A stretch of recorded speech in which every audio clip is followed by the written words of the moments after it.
Samsung market থেকে যখন ক্রমশ পিছিয়ে পড়ছিল তখন আবার নতুনভাবে মার্কেটে ফিরে এসেছিল স্যামসাং তার এম সিরিজ এবং এ সিরিজের হাত ধরে। আর আপনারা সকলেই জানেন স্যামসাংয়ের A50 এই ফোনটি তখনকার দিনে যখন লঞ্চ হয়েছিল তখন কতটা হাইপ সৃষ্টি করেছিল এবং কতটা পপুলার ফোন ছিল।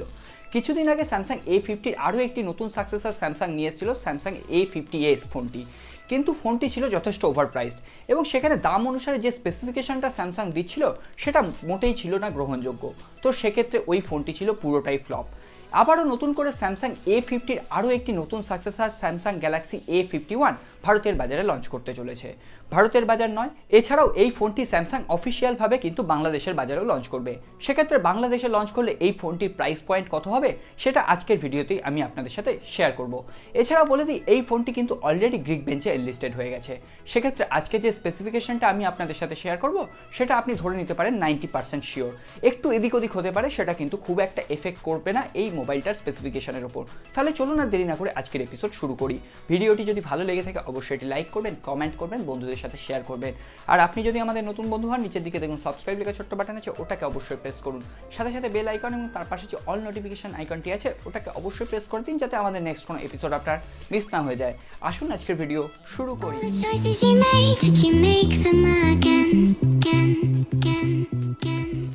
স্যামসাং এমন একটি কোম্পানি যার প্রথম থেকেই কিন্তু বেশ কিছু ফ্যান ফলোয়ার ছিল, আর আপনি যতই চেষ্টা করুন না কেন স্যামসাংয়ের এই ফ্যান ফলোয়ারদের আপনি কখনোই টলাতে পারবেন না অন্য কোম্পানির কোনো স্মার্টফোনের দিকে। তো সেক্ষেত্রে যারা এই সমস্ত স্যামসাংয়ের অন্ধভক্ত আছেন তাদের জন্য কিন্তু এই ফোনটি আরও একটি নতুন অপশান।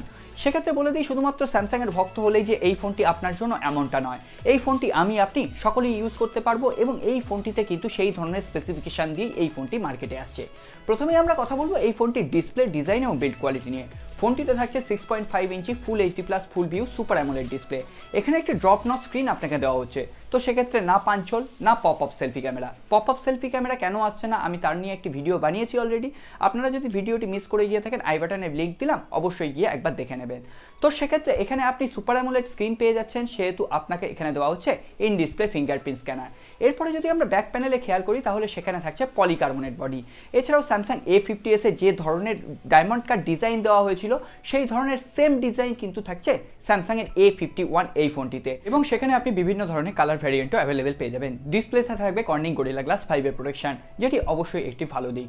এরপরে আমরা কথা বলবো এই ফোনটির ক্যামেরা সেকশন নিয়ে। ফোনটির ব্যাক প্যানেলে দেওয়া হয়েছে কোয়াড ক্যামেরা সেটআপ, অর্থাৎ 4টে ক্যামেরা, যেখানে প্রাইমারি ক্যামেরা থাকছে 48 মেগাপিক্সেলের। কিন্তু কি ধরনের লেন্স ইউজ করা হবে, স্যামসাং তার নিজস্ব লেন্স ইউজ করবে না সনির IMX সেন্সর ইউজ করবে সেটা এখনো পর্যন্ত কনফার্ম নয়, তবে ধরে নিতে পারেন এখানে স্যামসাং তার নিজস্ব লেন্সই ইউজ করবে। এছাড়াও থাকছে 12 মেগাপিক্সেলের একটি ওয়াইড অ্যাঙ্গেল ক্যামেরা, যেটা দিয়ে আপনি 121 ডিগ্রি ভিউইং অ্যাঙ্গেলে যে কোনো ভিডিও শ্যুট এছাড়াও ইমেজ ক্যাপচার করতে পারবেন। এছাড়াও থাকছে 12 মেগাপিক্সেলের একটি টেলিফটো লেন্স, যেটা দিয়ে আপনি 5x পর্যন্ত অপটিক্যাল জুম করতে পারবেন। এছাড়াও থাকছে একটি 5 মেগাপিক্সেল ডেপথ মোড ক্রিয়েট করার জন্য। বুঝতেই পারছেন যে একটি শক্তিশালী ক্যামেরা সেটআপ এই ফোনটিতে দেওয়া হচ্ছে। এছাড়াও যদি আপনি সেলফি লাভার হন সেখানে থাকছে 32 মেগাপিক্সেলের একটি সেলফি ক্যামেরা। আর আপনি জানেন যে স্যামসাংয়ের সেলফি ক্যামেরা বা যে কোনো ক্যামেরা সেটআপই স্টেবল পারফরমেন্স প্রোভাইড করে।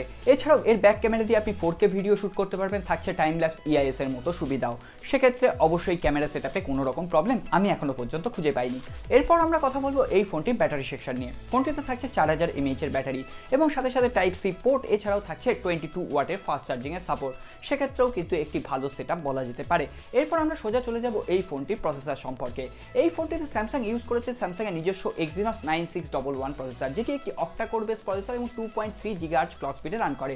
এছাড়াও এটি একটি 10 ন্যানোমিটার টেকনোলজি বেস প্রসেসর, সুতরাং বুঝতেই পারছেন এটা কতটা পাওয়ারফুল প্রসেসর।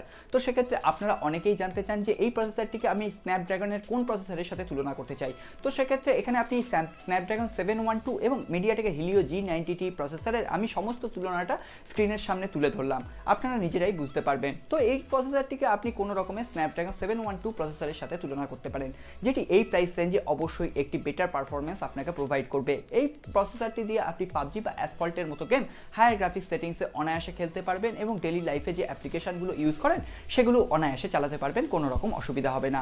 ফোনটিতে আউট অফ দ্য বক্স থাকবে লেটেস্ট অ্যান্ড্রয়েড 10.0, এছাড়াও সেখানে স্যামসাংয়ের ওয়ান ইউআই 2.0 কাস্টমাইজেশন দেখতে পাবেন, যেটা কিছুদিন আগে স্যামসাং ভারতের বাজারে লঞ্চ করলো। এখানে ওয়ান ইউআই 2.0 কতটা ফ্লুইড কাজ করে সেটা আপনি অবশ্যই জেনে থাকবেন যদি আপনি স্যামসাং লাভার হন। আর যদি আপনি না জেনে থাকেন, আমি বলে দিলাম, এখানে কিন্তু এমআই ইউআই এর থেকেও ভালো লাগে আমার স্যামসাং ওয়ান ইউআই 2.0 কাস্টমাইজেশনটাকে। সেটা আমি অলরেডি স্যামসাং S10e তে ইউজ করছি দুদিন হলো। এরপর আমরা ফোনটির র্যাম এবং রম ভ্যারিয়েন্টটা দেখে নিই। ফোনটিতে থাকবে 6GB র্যাম ভ্যারিয়েন্টের সাথে 64GB ইন্টারনাল মেমোরি, এটাই বেস ভ্যারিয়েন্ট, এবং 6GB র্যাম ভ্যারিয়েন্টের সাথে 128GB এবং 8GB র্যাম ভ্যারিয়েন্টের কোনো মডেল এখানে থাকবে কিনা সেটা এখনো পর্যন্ত Geekbench এনলিস্টেড দেখে কিন্তু বোঝা যায়নি। এছাড়াও এখানে আপনি UFS 2.1 স্টোরেজ টাইপ পাচ্ছেন, DDR4X র্যাম পাচ্ছেন, অর্থাৎ পারফরমেন্সের দিক থেকে কিন্তু একটি বিস্ট হতে চলেছে। এরপর আমরা কথা বলবো ফোনটির সেন্সার নিয়ে। এই ফোনটিতে আপনি সমস্ত প্রয়োজনীয় সেন্সার অ্যাভেলেবেল পেয়ে যাচ্ছেন, থাকছে ফেস আনলক এবং ইন ডিসপ্লে ফিঙ্গারপ্রিন্ট স্ক্যানারের সুবিধা, যেটা আমি আগেই বলে দিয়েছি। এরপর আসছে এর প্রাইস এবং কবে এই ফোনটি লঞ্চ করবে। এই ফোনটির প্রাইস হতে পারে অ্যারাউন্ড 22 থেকে 25,000 এর মধ্যে, অর্থাৎ 22 থেকে 25,000 টাকার মধ্যে। এটা ইন্ডিয়ান প্রাইস কারেন্সিতে। এটা যখন বাংলাদেশে যাবে আপনি 30,000 টাকার আশেপাশে কিন্তু ফোনটিকে দেখতে পেতে পারেন। তবে এক্ষেত্রেও আমার মনে হয়েছে এই ফোনটি কিন্তু যথেষ্ট ওভার প্রাইস। সেক্ষেত্রে যদি স্যামসাং কোনোভাবে ফোনটিকে একটু কম বাজেটে রেখে 20,000 টাকার প্রাইস পয়েন্টে নিয়ে আসে তাহলে হয়তো একটু বেটার হবে।